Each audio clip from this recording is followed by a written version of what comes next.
आणि 2014 ते आत्तापर्यंत जवळपास 11 वर्ष देशामध्ये माननीय मोदीजी पंतप्रधान म्हणून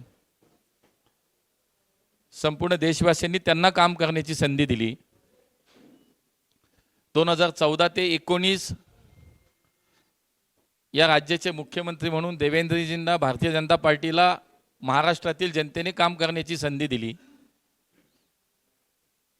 आता पुन्हा एकदा देवेंद्रजी यांच्या नेतृत्वाखालचं महाराष्ट्रातलं सरकार हे जवळपास 1 वर्षापेक्षा जास्त कालावधी आता त्यांच्याही कार्यकालाला झाला। त्यामुळे राज्य सरकार, केंद्र सरकार आणि महानगरपालिकेमध्ये 2017 ते 2022 हे 5 वर्ष अशा या ट्रिपल इंजिनच्या सरकारनं प्रत्येक निवडणुकीला सामोरं जाताना आम्ही पुणेकरांना जो जाहीरनामा सादर केला, जो वचननामा सादर केला, तो प्रामाणिकपणे पूर्ण करण्याचा आम्ही प्रयत्न केला आणि बहुतांशी आम्ही बऱ्यापैकी या प्रयत्नांना आमच्या यश आलं।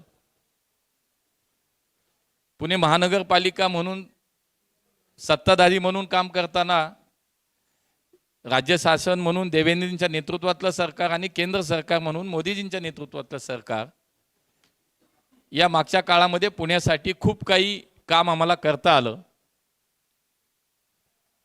आज सुद्धा आम्ही काय केलं हे थोडक्यात सांगू, पण पुढच्या काळामध्ये सुद्धा माननीय मोदीजी असतील, देवेंद्र